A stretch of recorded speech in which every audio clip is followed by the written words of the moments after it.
there's a strange moment that almost every successful company eventually reaches. It's the moment where the thing that made it unbeatable starts making it fragile.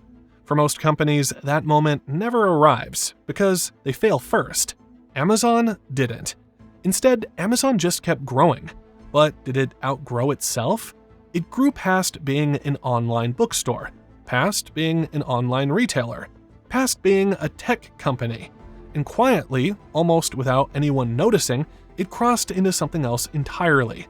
Today, Amazon isn't just a company you buy things from. In some ways, it's closer to a private economy than a business, and that leads to an uncomfortable question most people don't ask. What happens when a company grows so large that its size starts working against it? Because Amazon's biggest advantage, scale, may now be creating its biggest problems. Amazon is no longer a company, and that matters. When people talk about Amazon, they usually mean shopping. That's already the first misunderstanding. Amazon today is more like 6 or 7 massive companies wearing one logo. At a high level, Amazon operates in global e-commerce marketplaces, Amazon Prime subscriptions, Amazon Web Services, cloud computing, digital advertising, logistics and transportation, consumer electronics, Echo, Ring, Kindle, media and entertainment, Prime Video, studios, artificial intelligence, and data services. Each one of those, on its own, would be a multi-billion-dollar business. Together, they form something incredibly powerful, but also incredibly complex. And complexity is where things start to get dangerous. The first big illusion: revenue equals strength. Amazon generates hundreds of billions of dollars in revenue every year.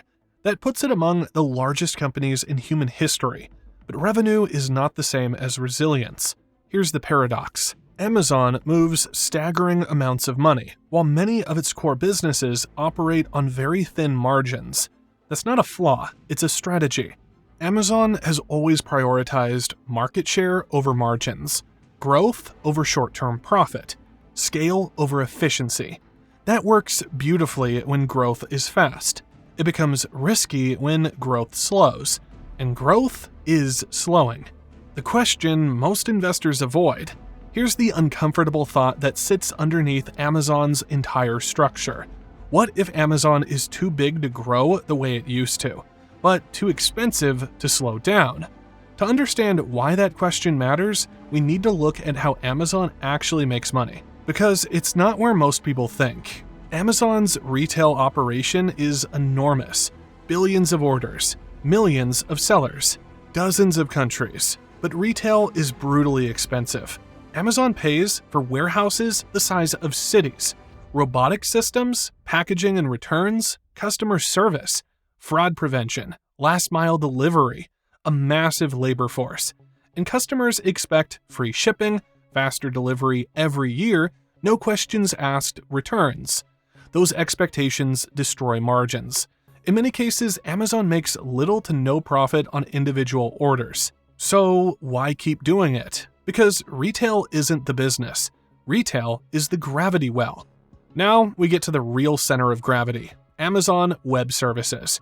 AWS provides cloud infrastructure for startups, governments, banks, tech giants, media companies, AI systems. And for years, AWS has generated the majority of Amazon's operating profit. This is not an exaggeration. AWS didn't just help Amazon, it subsidized the entire company. Retail margins too thin? AWS covered it. Prime costs rising? AWS covered it. New experiments failed? AWS covered it. AWS became Amazon's financial shock absorber, which creates a dangerous dependency. What if AWS stops growing like it used to? Cloud computing is still growing, but it's changing. Companies are optimizing cloud spending, negotiating harder, splitting workloads across providers. Competition is intense. Growth rates are normalizing, margins are under pressure. AWS is still massively profitable, but it is no longer an infinite engine. And that matters because the rest of Amazon is capital hungry. If AWS slows while retail, logistics, and Prime remain expensive, the entire equation shifts. One of Amazon's fastest growing businesses is advertising. When sellers want visibility on Amazon, they pay for it. This turns Amazon into a marketplace, a logistics provider, a data platform, and an advertising network. Advertising has much higher margins than retail, but it creates tension. Amazon sells ads to third-party sellers, while also competing with them using its own products. That's not illegal, but it's politically explosive, and regulators are watching. As Amazon grows, something strange happens. Its own businesses begin competing with each other. Examples include third-party sellers versus Amazon's private labels, Prime Video versus external studios, AWS customers versus Amazon's internal AI usage, logistics for others versus Amazon's own delivery needs. At small scale, this is manageable. At Amazon's size, it becomes a coordination problem. Decisions that help one part of the company can hurt another, and no algorithm fully solves that.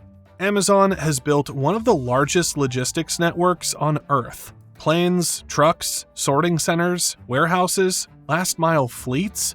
This gives Amazon speed and control, but it also creates massive fixed costs. Warehouses don't scale down gracefully. Delivery networks don't pause during slow demand. Labor costs don't disappear when volume dips. This means Amazon is increasingly exposed to downturn risk. When demand softens, costs remain. Amazon employs well over 1 million people worldwide. At that scale, labor disputes matter. Unionization matters. Regulation matters. Public scrutiny matters. Problems that used to be internal now become political, and politics is slow. Amazon's operating model was designed for speed, not negotiation. That tension is growing. Large companies attract regulation, but Amazon is now so large that regulation doesn't hit one division. It hits all of them. Antitrust, data usage, labor law, tax policy, competition oversight, each rule adds friction. Individually manageable, collectively heavy. And because Amazon operates in so many sectors, it faces regulatory overlap few companies ever have. Amazon still innovates, but innovation at this scale is different. A failed experiment now costs billions, affects thousands of employees, draws public attention, and moves markets. At small scale, failure is cheap. At Amazon scale, failure is strategic. That naturally slows risk-taking. Here's the uncomfortable realization. Amazon still talks like a startup, but it increasingly behaves like infrastructure. When Amazon goes down, businesses go down. When AWS stumbles, industries feel it. When Amazon changes rules, millions of sellers are affected overnight. That's not retail, that's systemic importance, and systems are judged differently than companies. Markets struggle to value Amazon. Why? Because it's too many businesses at once. Investors ask, which division deserves capital? Which is dragging returns down? Which could survive alone? This creates uncertainty, and uncertainty limits valuation. When growth slows, complexity shows up. As long as Amazon was growing rapidly, complexity was invisible. Growth hid inefficiency. AWS hid losses. Expansion hid saturation. But as growth normalizes, complexity becomes visible. Every inefficiency matters more. Every low-margin business weighs heavier. Every capital decision carries more risk. That's the moment when size stops being protection. Amazon probably won't collapse, but it may face something more subtle. Slower growth, lower returns, more scrutiny, more internal friction. In other words, maturity. And for a company built on relentless expansion, maturity is not a neutral state. Some argue Amazon should break itself apart. AWS alone could be one of the world's largest companies. Retail could stand alone. Logistics could become a service. But separation destroys synergies. AWS grew from retail demand. Retail is subsidized by AWS profit. Prime binds everything together. Pull one thread and the system shifts unpredictably. So, Amazon stays whole, even as complexity increases. Amazon didn't outgrow the market. It outgrew simplicity. Its size created power. Its power created complexity. Its complexity now creates risk. The real question isn't whether Amazon is too big to fail. It's whether a company built to move fast can still move at all, now that it carries the weight of an entire ecosystem.